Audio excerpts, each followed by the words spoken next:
वित्त मंत्री जी ने कहा था कि हम लोग घड़ियाली आंसू बहा रहे हैं मणिपुर को लेकर।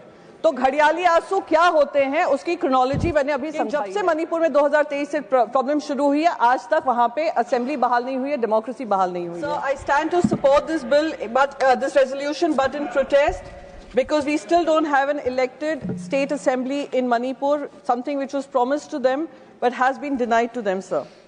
Sir, it's good to see the environment minister today. मैं आज इसलिए बोल रही हूँ क्योंकि जब दिल्ली में पोल्यूशन के माहौल में हम एयर ब्रीथ कर रहे थे, त्राहिमाम मचा हुआ था, मुंबई में भी त्राहिमाम मचा हुआ था, तब हमारे एनवायरनमेंट मिनिस्टर थोड़ा बिजी थे बिहार में और अब आने वाले बंगाल चुनाव में, तो उनको यहाँ पर देखकर आज अच्छा लगा कि पोल्यूशन के बारे में बातचीत चल रही है। सर, मैं 3 मई से शुरू करूंगी मणिपुर को लेकर। 3 मई 2023 से जब से वहां पे एक प्रॉब्लम शुरू हुई वो प्रॉब्लम बढ़ती चली गई। गृह मंत्री ने ऑल पार्टी मीटिंग बुलाकर हम सबको कहा कि उस मीटिंग में कहा सब चीज नियंत्रण में है। अजय भल्ला जी उस समय सेक्रेटरी थे, अब वहां के गवर्नर हैं। जब वहां पे प्रेसिडेंट रूल लगा, पहले तो चीफ मिनिस्टर के इस्तीफे की बात आई, चीफ मिनिस्टर ने इस्तीफा दिया, इस्तीफा वापस लिया।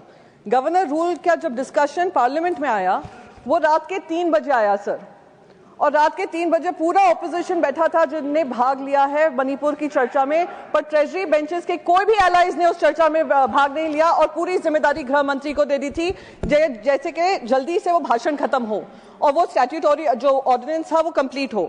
मैं इसलिए याद दिला रही हूँ सर, इसलिए याद दिला रही हूँ क्योंकि कल वित्त मंत्री जी ने कहा था कि हम लोग घड़ियाली आंसू बहा रहे हैं मणिपुर को लेकर। तो घड़ियाली आंसू क्या होते हैं उसकी क्रोनोलॉजी मैंने अभी समझाई है कि जब से मणिपुर में 2023 से प्रॉब्लम शुरू हुई है आज तक वहां पे असेंबली बहाल नहीं हुई है, डेमोक्रेसी बहाल नहीं हुई है। बात रही पोल्यूशन की, पोल्यूशन को लेकर सर पूरे ही देश में ये आतंक मचा हुआ है पोल्यूशन का, चाहे वो एयर पोल्यूशन हो चाहे वो वाटर पोल्यूशन हो। और मैं मानती हूं कि इसको सबसे बड़ी प्राथमिकता देकर, और सिर्फ आज मणिपुर में ही ये दिक्कत नहीं है, आज दिल्ली, आज देश की आर्थिक राजधानी में भी, आर्थिक राजधानी मुंबई और यहाँ की राजधानी में भी पोल्यूशन को लेकर, यूरेनियम लेवल्स को लेकर बहुत तकलीफ हो रही है। तो मेरा बस यही मानना है सर, और इसी बात से खत्म करूंगी कि अगर घड़ियाली आंसू की बात करते हैं तो घड़ियाली आंसू जो ट्रेजरी बेंचेस ने मणिपुर के लिए दिखाए हैं वो देश और मणिपुर की जनता अवगत है। Thank you so much.